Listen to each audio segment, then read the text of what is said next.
Hi guys, so we're going to look at the skeletal system as part of your level 2 gym instructor qualification.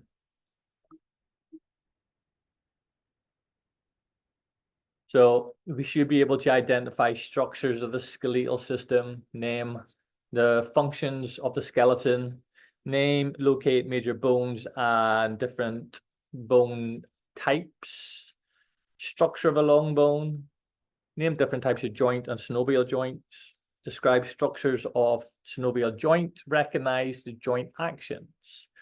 Look at optimal postural alignment and postural deviations. Describe the immediate and long-term effects of exercise on the skeletal system and recognize changes to the skeletal system throughout a person's lifespan. So let's have a look. Here we're saying there's 206 bones in adult skeleton. They are calcified tissue connected by a series of joints. Cartilage is a dense fibrous tissue that is able to withstand compression forces, absorbs impact of shock, and reduces friction. So that's basically saying if this is my vertebra, the two bones, in the middle of the two bones is like a little cushion. So when the bones don't bash together, they are cushioned by this cartilage. There are three main types. There are hyaline, elastic, and fibro. You're going to need to remember those three because one of them may pop up on your theory exam. So three types of cartilage there: hyaline, elastic, and fibro. So let's have a look at the functions of the skeleton. I'll read them out. It's in your manual. If you go into the purple section in the manual, the level 2 manual, on page 5, the functions of the skeleton, they give you shape, protection, attachment, movement, production, and storage. So excuse the font there for a second, but I'll read them out. So shape, the skeletal bones give the body your basic shape. Protection, for example, the skull protects the brain and the rib cage protects the heart and the lungs. Attachment, ligaments, tendons, and muscles attach to bones to create stability and movement. So where you have a bone that meets another bone, it is connected by a ligament. And where you have a muscle that attaches to the bone, you have a tendon. Movement, muscles pull along bones to create movement. For example, the tibia and fibula are pulled backwards to flex the knee joint. Production, some bones produce red and white blood cells from their marrow. And storage, bones store important material or minerals such as calcium and phosphorus. So this is why we have a skeleton. Let's have a look at the location of the bones. Move that out the way. So at the top of our head, we have the skull. Then moving along the breast here, the collarbone is called the sternum. Our shoulder blade on the back is called the clavicle. Along the front of the shoulder, running down to the elbow joint, is the humerus. Here we have two bones. The radius is on your thumb side, and on the inside is the ulna. Here we have the rib cage. Along the front of the rib cage, we have the sternum, joining the ribs together. Up and down here, you see the arrow, we have the spine. Along the top of the hips, we have what's called the ilium. The bottom here is the pubis, and then the ischium is along the bottom. If we look here at the end of the wrist joint, we have the carpals, then the metacarpals, and then the fingers, the phalanges. Long bone here is the femur on the front of your thigh. Two bones on the lower part of the leg. On the inside, we have the tibia. And then on the outside, we have the fibula. Then at the ankle joint, we have the tarsals, the metatarsals, and phalanges.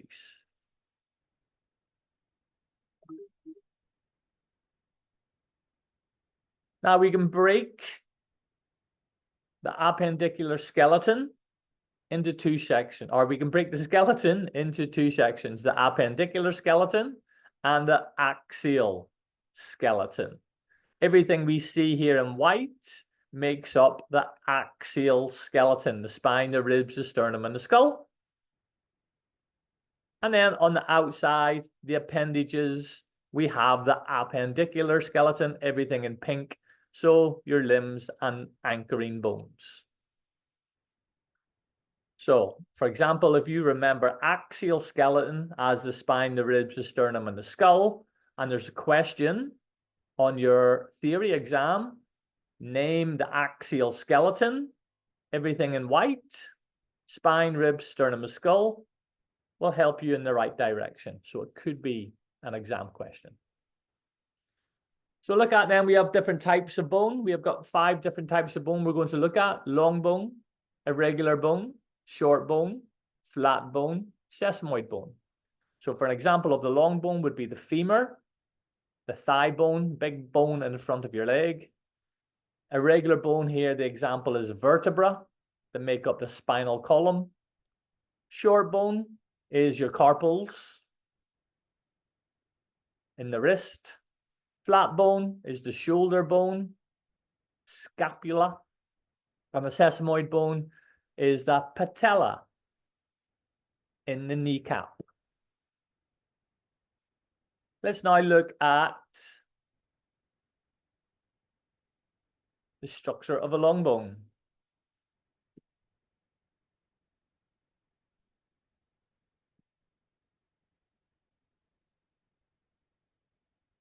Structure of a long bone. Okay, so at the top of the bone here, you see the arrow? We have got the articular cartilage. Remember, you've got 3 types of cartilage. Here we have the hyaline cartilage. Next, we're looking at the FEC plate, which is responsible for growth. So all the bone growth will happen here on the FEC plate. Remember, the articular cartilage protects the end of the bone. At the top of each of the long bone and the bottom here, we have what's called the epiphysis. Epi meaning on top. Epi, like your epidermis, skin that's on top. The long shaft of the bone is the diaphysis. We have here now what's called the spongy bone, which will be on either end, called the cancellous. Through the center of the bone, we have a cavity. It's a hollow shaft called a medullary cavity. So this is where all the red marrow and the yellow marrow is stored.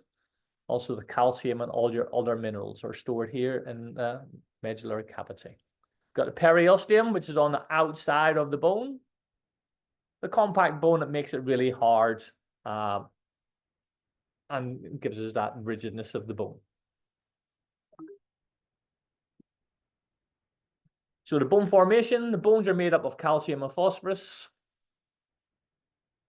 Living bone consists of blood vessels, nerves, collagen, and living cells. We have 2 types of blasts next: osteoblasts and osteoclasts. Osteoblasts build new bone. Osteoclasts clear old bone. So osteoblasts, if you remember B for blasts, and osteoclasts, if you remember C for clasts. That might be a question on your theory exam. So remember osteoblasts, osteoclasts. Blasts build, clasts clear. Factors that affect your bone growth include your diet, nutrition, your hormones, sunlight, physical activity, types of exercise that you're taking, whether you smoke or drink alcohol, and your genetic makeup. So for example, whether you're whether you're ectomorph, endomorph, or mesomorph. So the bone formation in the fetus when you're in mummy's tummy, most of the skeleton is made up of tough fibrous cartilage. As you grow older, the bones start to ossificate through a process of ossification, which means they're becoming denser and harder. Different bones stop growing at different ages. So we can say we're fully developed between 18 years and 30 years old. The bone density, however, will fluctuate throughout your life, depending on your exercises and the stresses you put on the bones. What is a joint? So a joint is where two or more bones join. So here I have radius and ulna joining the humerus. This is the elbow joint. Joints allow you to move parts of your body in certain specific directions. Now we've got three joint classifications. We have a fibrous joint, a cartilaginous joint, and a synovial, joint. So we look at fibrous joint first. They're immovable joint, which means no movement. So have a think about where in your body you're going to have an immovable joint and why we have it in that position. The example here, we're looking at cranium. So if you remember the cranium, your skull, what is your skull protecting? In some people, yes, your brain. Maybe in me, perhaps not. So we don't want any movement in the skull because it's protecting vital pieces of hardware in there. Other examples are your sacrum and your coccyx. Remember, your sacrum and coccyx are going to be around your hip area. Cartilaginous is a semi-movable joint. So we want some movement, but not too much. So here, the example is vertebra. Remember, what is running through the vertebra would be your spinal cord, which is responsible for sending information from your brain to your muscles and to your other body components, and from them back to the brain.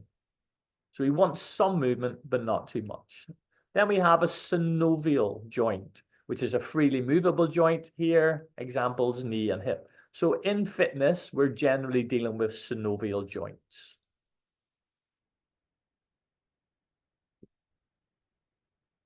Let's look now at the characteristics of a synovial joint.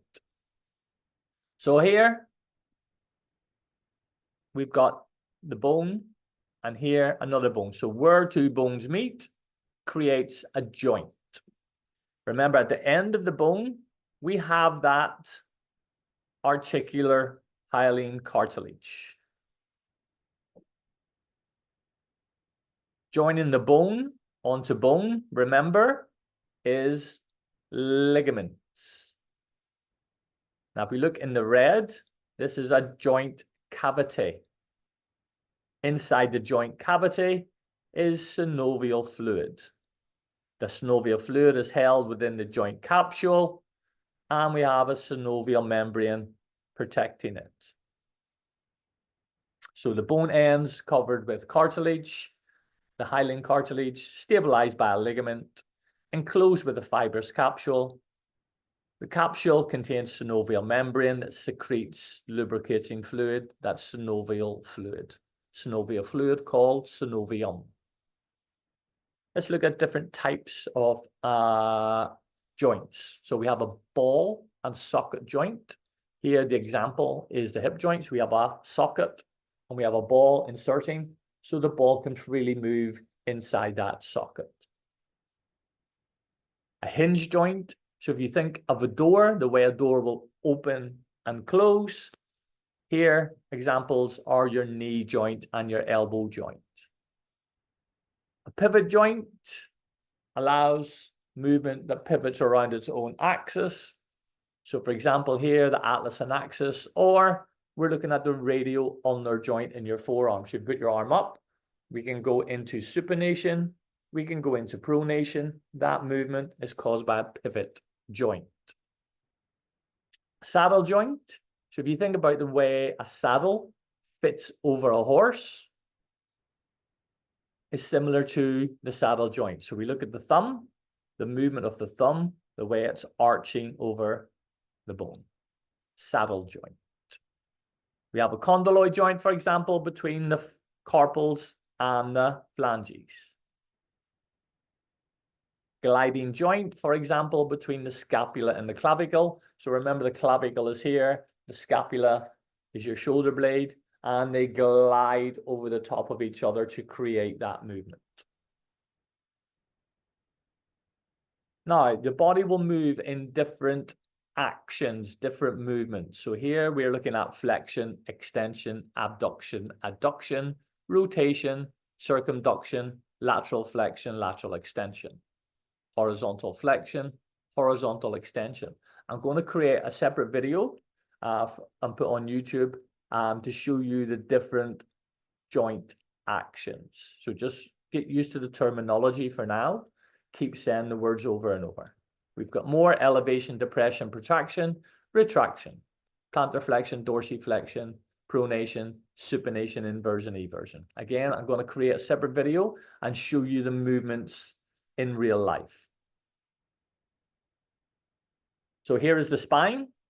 We have 7 cervical vertebra, 12 thoracic vertebra, 5 lumbar, 5 sacral, 5 coccygeal. Need to remember this because there may be a question on your exam. So the bottom 9 are fused together, which insert into the hips. Spine has 4 natural curves, 2 concave and or hollow, and 2 convex. So 1, 2, 3, 4. In, out. Okay, the movement, the function of the vertebral column, the movement, remember the top 2 vertebra, atlas and axis. Can you remember what type of joint the atlas and axis form? That would be pivot joint, correct. They also allow rotation and to signal the no movement. So if you're going to do any sort of violent movement in your neck or in that cervical vertebra, your brain will say, no, I'm not doing that, because you could potentially risk injuring the spinal cord. The cervical, thoracic, lumbar regions all allow for flexion, extension, lateral flexion, extension, and rotation. Function as well as allowing movement. The vertebral column also protects the spinal cord, which runs up the spine, sending messages to and from the brain. Cartilaginous discs in between the vertebra act as shock absorbers. Okay, so let's look now at your posture. So, to maintain neutral spine position, I'll do a separate video on this also to create how we will get our client to be in the neutral spine position through teaching points. Here we're looking slightly anterior to the lateral malleoli, slightly anterior to the axis of the knee, through the greater trochanter, through the axis of the shoulder, and then through the earlobe. If we maintain these 5 positions, we'll maintain neutral spine position. Deviations from that can be what we call hyperlordosis. If we look here in the box at the hips, we've got a slight tilt forward. So we call this anterior tilt of the pelvis, meaning we've got lengthened rectus abdominis. So our tummy here is lengthened and weaker. The glutes in the bum are weaker and not working correctly. The hamstrings are tight, but not necessarily shorter. So there'll be tightness in here. Hip flexors are shorter. So in this area, the hip flexors will be shorter. Increased lumbar curve. So here, you can see here, the C, increased lumbar curve, and shorter erector spinae. Hyperlordosis. We've also got hyperkyphosis. If we look at the characteristics here of hyperkyphosis, the head is poking forward. The trapezius are overactive. We've got tight pectoral muscles in the chest. lengthened inactive lower trapezius, posterior deltoids are lengthened, increased lumbar curve, and short erector spinae. So erector spinae are the muscles running up both sides of the spinal cord. Hyperkyphosis. We've also got scoliosis. We can have either a C-shaped curve or an S-shaped curve. So if you think about the muscles here in the erector spinae are pulling the spinal cord in this direction to create this C shape. And in the S shape, we've got muscles pulling in this direction and muscles pulling in this direction to create the S-shaped curve. So immediate effects and long-term effects of exercise. So immediate, the increased secretion of synovial fluid at joint, increased blood flow and nutrition to the joints and the bones. The muscle pull on bones to increase the range of movement or range of motion. Long-term, increased bone density, the bone strength, increased joint stability, improved posture, improved cartilage health, increased range of motion, range of movement, and reduced risk of osteoporosis and reduced risk of fractures. Through the life cycle, from when we're a fetus, the bone is mainly made up of cartilage. Ossification becomes that hardening process, bones are fused together, which is why babies have 300 bones as a fetus. As they go through the process of ossification, they fuse together to create the 206 bones we have in adult life. Bone growth will continue from adolescence. Remember, the bone growth happens in the FEC plate. Could be a question in your exam. Watch out for it. That process stops anywhere between about 18 and 30 years old. Adult skeleton has 206 bones. The strength in the bones will depend on your lifestyle and change throughout that. So calcium, as we get older, is progressively lost. Breakdown of the bone happens. The risk of osteoporosis increases along with fractures, and weight-bearing activity decreases. So here at 40 years old, so as we lose bone strength, bone density, and then by the time we get to later life, we could potentially get osteoporosis. So that is the skeletal system. You should now be able to identify the structures of the skeletal system, the functions of the skeletal system, name and locate bones, name and locate joints and types of bone, identify long bones, different types of joint, different types of synovial joint, recognize joint actions that are possible, different joints. So again, I'm going to put another video up to show the movements and also postural deviations.